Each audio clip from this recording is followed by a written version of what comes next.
Hi, it's Jackie with Kaimuki Dry Goods, and today I'm going to talk to you about zipper installation. I'd like to show you 3 different ways that I like to install zippers into my projects. A lot of people are apprehensive about sewing with zippers for the first time, and I'm hoping to demystify some of that for you. The first method I want to show you is a baste and rip method. It's pretty common in apparel patterns. So if you see this in a pattern, you can refer to this video to know exactly how to do it. Here I have my zipper and 2 pieces of fabric that I want the zipper to be able to zip and unzip together. And this first method involves me basting these 2 pieces of fabric together. So I'm going to baste these together with a 1/2 inch seam allowance, a nice long stitch, and then I'll press that open. Okay, so there's the right side of my project. I've basted these 2 pieces together and then pressed that seam open. Now I'm going to put my project right side down here. And right along that seam line, I'm going to line up my zipper tape right side down. And it's okay that the zipper is too long. Zippers can be cut down to whatever size you need.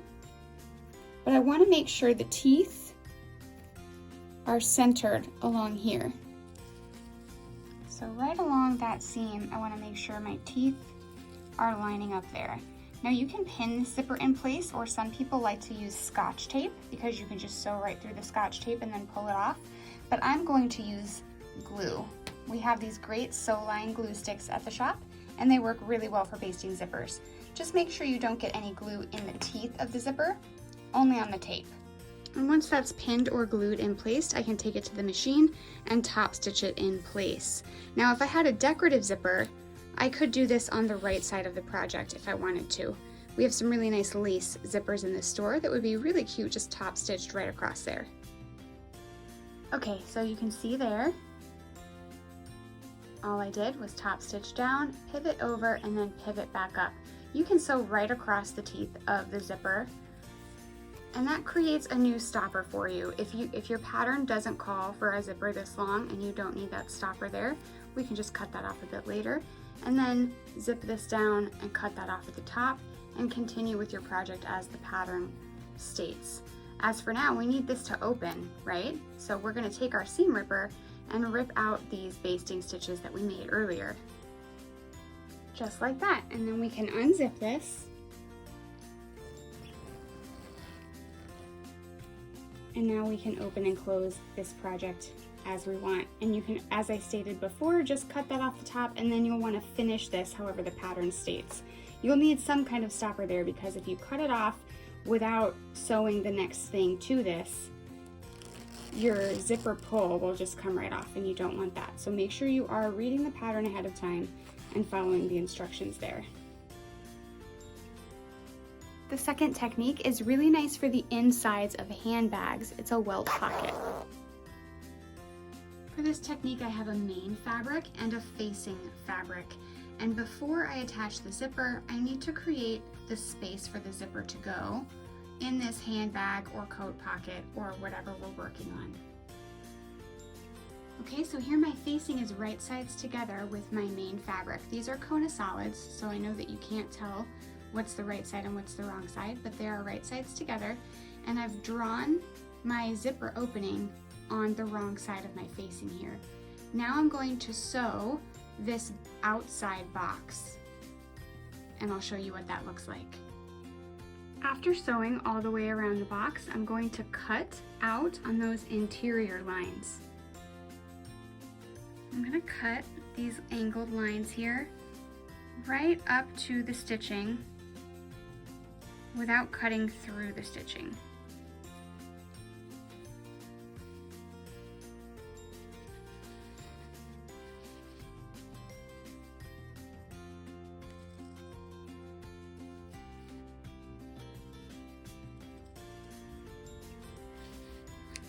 And that will allow me to turn the facing to the inside of the project. And then I'll go to the ironing board and press it well. Okay, there we have the exterior, the right side of our project here, and then that is what the facing looks like on the back. And that is where our zipper will go to access the inside of this pocket. Usually you're making a pocket when you do a zipper like this. So from the outside,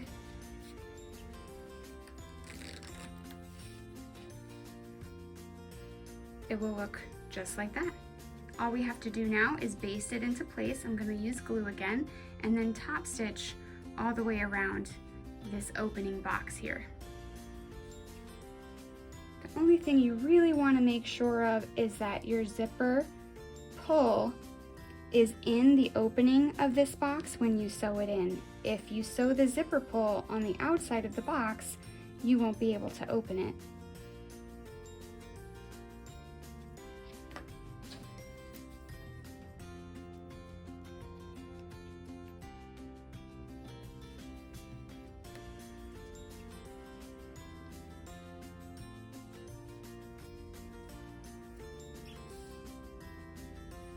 So you'll stitch around the outside there, and then you have this really nice functional welt pocket.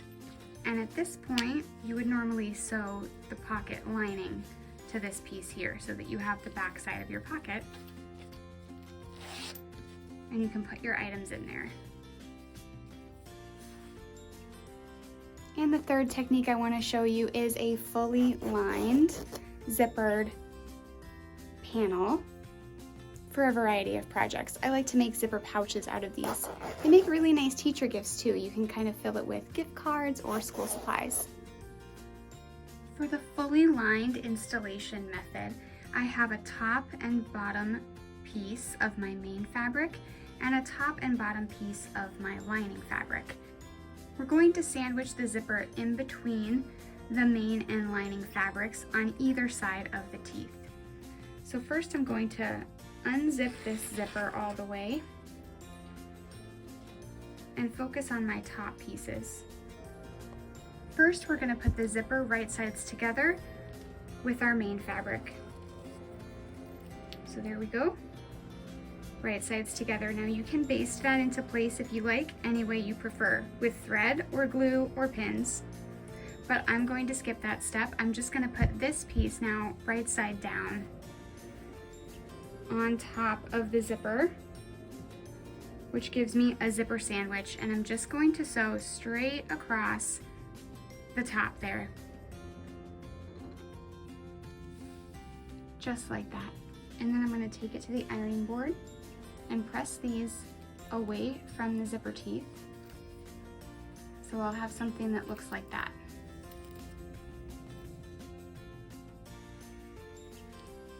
Now I want the main fabric and the lining fabric too to stay away from those zipper teeth. I never want any fabric getting caught in my zipper teeth. So I'm going to top stitch right across there to make sure they stay where they're supposed to. Just like that. And then I'll repeat the entire process for the bottom. So the zipper comes right side together with the top. The main fabric, and then the lining fabric goes right side down on top of that. And I'll sew, press open, and top stitch. All right, then you have a fully lined, zippered project. You can insert this into garments if you like, if you have a fully lined garment, or I usually make a zipper pouch out of this. There's what the inside of your zipper pouch would look like. So at this point, you would just add the back of the pouch. I hope that helps. Please like and follow if you like sewing tutorials, and let us know in the comments if there's something that you've been wondering how to do that we can help you with.